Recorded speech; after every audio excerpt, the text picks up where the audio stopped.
5, 4, 3, 2, 1.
Hello everybody and welcome back to the channel. It's your host Raznac, and today on American Farmer, got a lot of stuff to do. Right now I'm just leaving one of the neighbors here. He was short a little corn for his pigs, and he called us and asked if we had any left, and of course we did.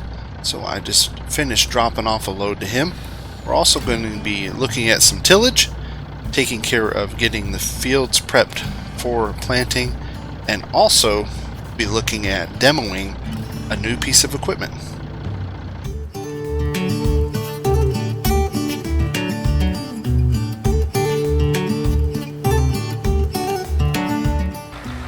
Hello everybody and welcome back to the show. I hope everybody is doing well. It is a beautiful spring day here on the farm and things are up and going. Getting some tillage done, getting ready for planting. So far the spring has been wonderful. The weather has been great for us. Not so much other parts of the state, but so far here in York County we've been very, very happy what's going on.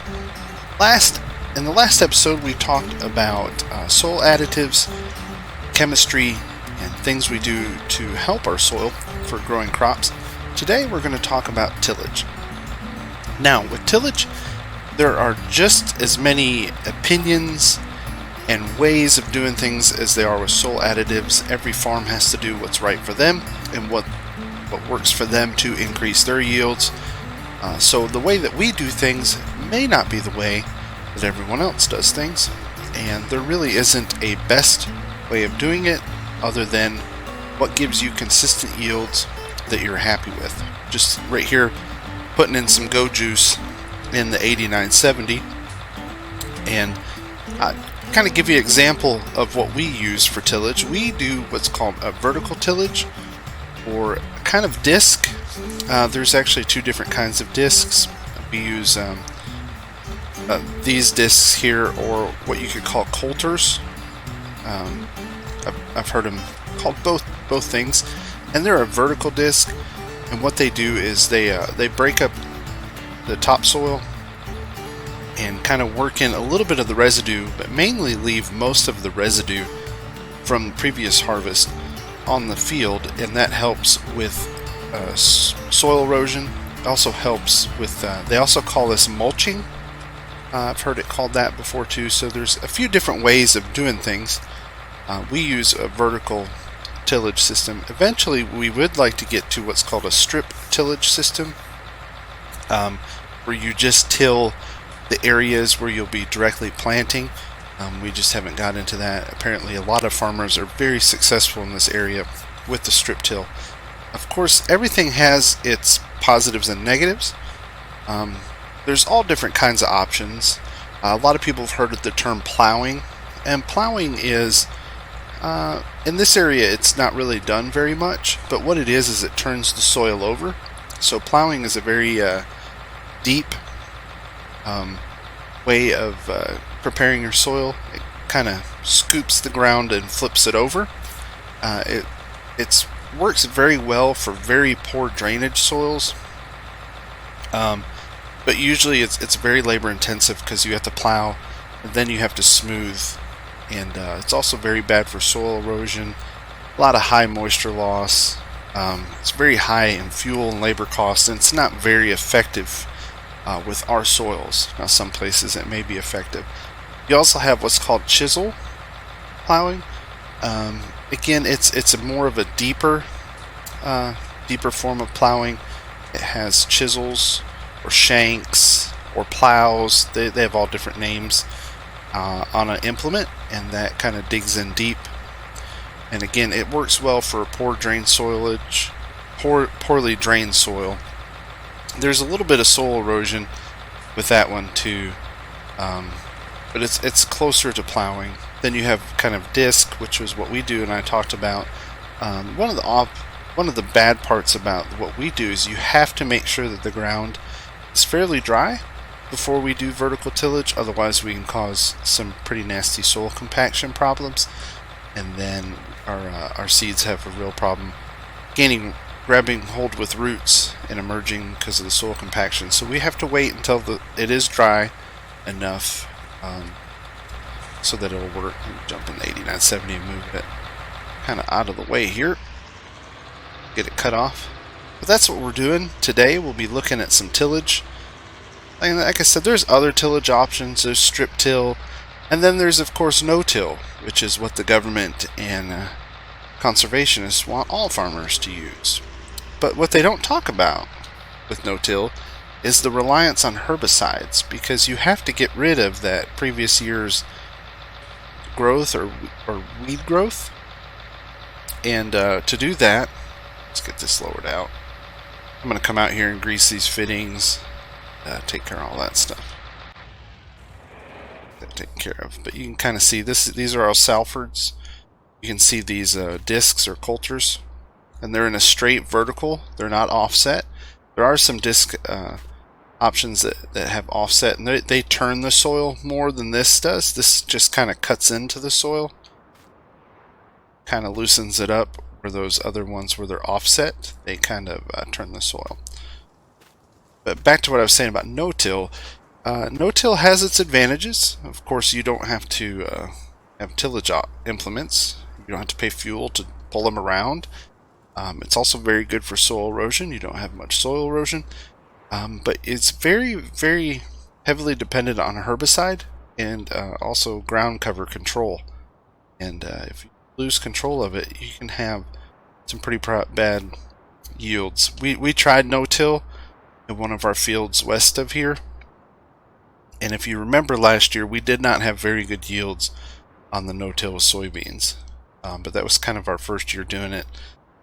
I have not known what we're doing. Alright, well, what I'm going to do is get everything kind of tuned up. We're going to start doing some tillage later on today. I'm expecting the guys from the York County Equipment to bring a nice large visitor to the farm, and we're going to be taking a look at it. And they're trying to sell me some stuff is what they're trying to do, but I told them, yeah, bring it on down, we'll take a look at it, and I'll put it on the show.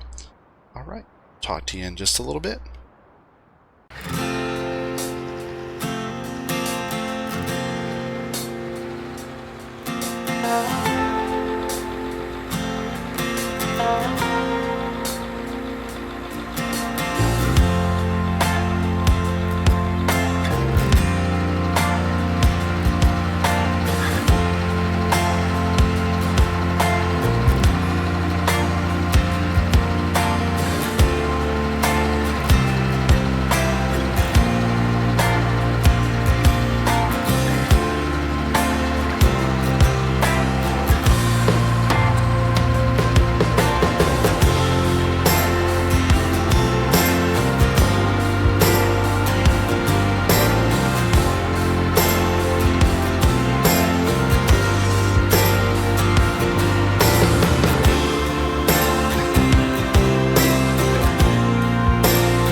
So for those of you who don't know and are wondering what makes up the tillage implement, we have a few different things going on here that kind of make up the implement itself, and they each have an action.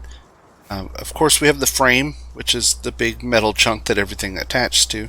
Then you have here on the front, these are the discs or the coulters, and you can see they're mounted on this spring. And I actually can adjust the tension or how much pressure that is put on the soil from within cab there. Joys of electronics. But those are the discs or coulters. I've heard them called both different things. I call them a disc. Other people call them coulters. And then back here you have what's called harrow tines. That's what these metal bars or spikes, and those just help further break up and kind of smooth out the surface of the clumpy residue that's left after the disc goes over. And then at the very back here we have what's called the roller or a basket or rolling basket. Again, it's been called a lot of different things, and that is just still to further break up any clumps that are left over and to smooth out the surface so that you have this nice smooth soft kind of what we call a seed bed. And what that is that's prepared to for the planter to go over, and then the kind of sinks down in nicely, and then you can create nice even seed beds for all your crops. And you can see it makes there's a little bit of difference. There it is before we've made a pass, and then here it is with some of the residue worked in. There's still some residue left over, but that's what we want on top. And then that kind of creates just a nice area for us to plant. But that was just for those that didn't know what was going on. Again, you have the frame, discs, arrows, and then the roller. Alright, back to work.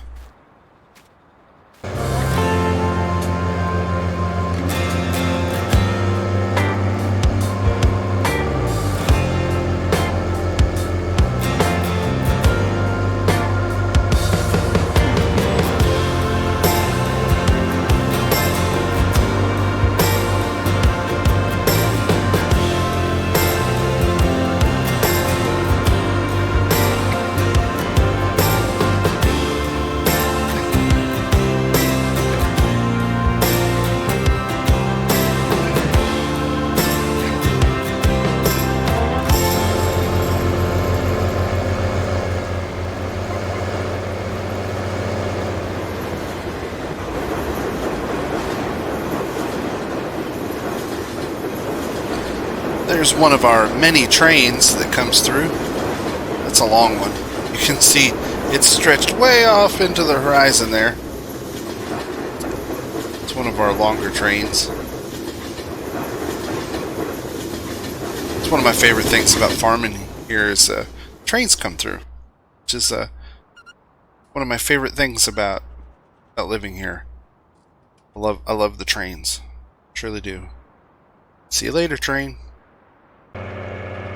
So here in the cab, or the nerve center of the tractor, like I like to call it, you can see we have some extra monitors here, and a lot of this stuff it's really important to keep track of. It kind of tells us how our tractor is doing, of course, but then also what our fuel consumption rate is, and our speed. It also has my pressure that I'm putting on the implement onto the soil. All that information is here at the touch of my fingers. Also, what's really nice right there, you can see that lower terminal. We use satellite navigation to help us keep track of where we've been and where we need to go, and which is really important, especially when you can't visualize what you've done. It's a little bit easier here with tillage because you actually see a change in the way the ground looks, so you can kind of see where you've been and you can see where you haven't been. Same with the harvesting, but this helps improve efficiency because we're not going over spots that we've already been, and it also helps a lot with the weed management and also nutrient application, because sometimes you can't see where you've been on the field, and this keeps track of it, which is really nice. This is John Deere uses what's called Precision AG, and it's a software suite that keeps track of all this. and I can check on things anytime. Pretty much any data set you can imagine is being collected and stored for the farmer to review later on. And it is a very, very, very nice feature that John Deere offers. Other brands offer similar features. Of course, they have different names for branding sakes, but this is really, really nice to have.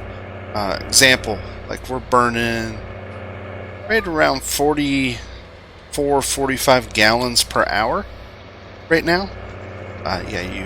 That's what I said, 44 to 45 gallons of diesel per hour is what I'm burning through pulling this Salford. So our diesel expenses is one of our primary expenses here on the farm. Go through a lot of diesel. Alright, back to work. Hopefully the York County guys will be bringing a treat here real soon.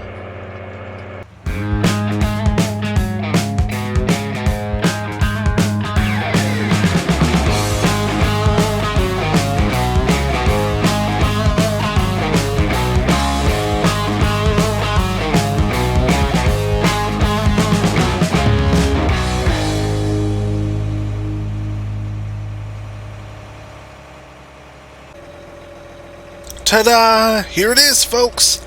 Case IH 620 quad track. That's right, there's a case tractor on our farm right now. If Dad and Grandpa find out, they might get mad. Harry, come on, tell us about it. Harry's shaking his head. Harry's from York County Equipment, and he's the one who brought the case over here, but he won't get on camera and talk about it. Come on.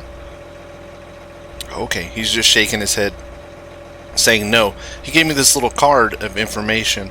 So we have the Case IH 620, 620 horsepower quad track tractor with AFS, and this is, let me look here, Advanced Farming Systems, and I'm going to assume it's pretty much similar to what Precision AG offers for John Deere. Harry's shaking his head no,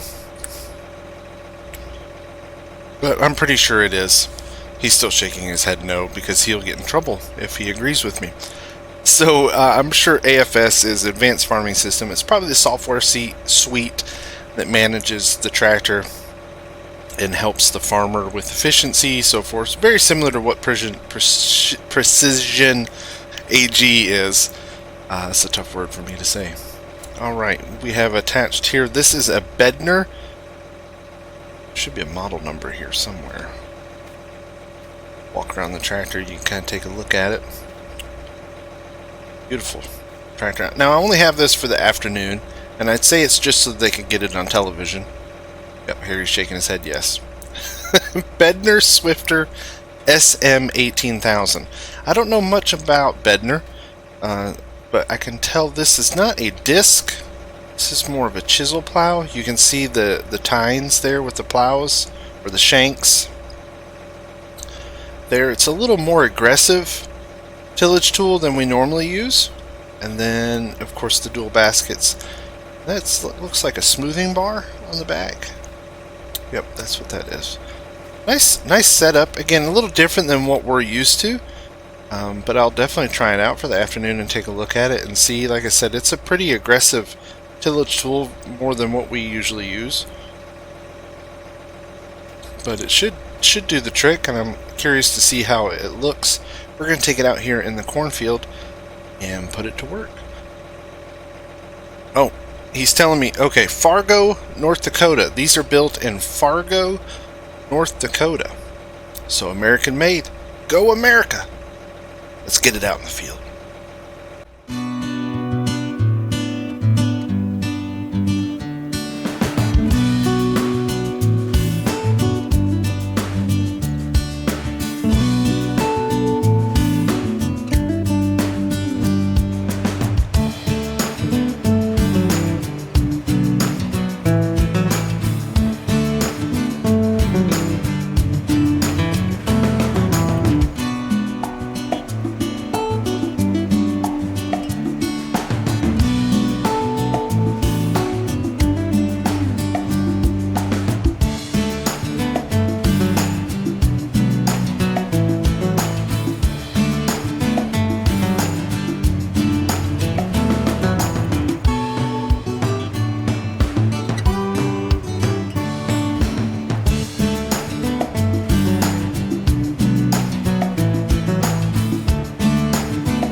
Well, we've ran a few passes with the quad track.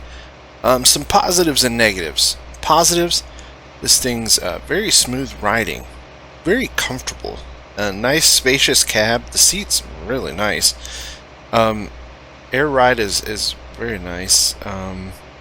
It's quiet, and so far it seems to be pulling this cultivator with ease. We're running around 9 miles per hour. That's where he told me to keep it. He said that's where I would be happy. So the only downside is it's red. That's right, it's not a John Deere. That's the negative part of it. But so far I'm pleasantly pleased. It has a really nice turning radius. It is articulated, so that helps improve it. And then the tracks are very nice. Again, very smooth riding tractor. Much smoother than I'm used to. But for $620,000, this thing better be smooth. It better serve me cappuccino when I want it. Let's jump out here and take a look at the field itself and see what kind of job it's doing. Alright, take a look and see how the Bednar's doing. Just by looking at it, it looks a little clumpier than normal. Then that's expected because this is a more aggressive implement than we're used to. And the shanks are buried pretty deep. It does have 3 baskets.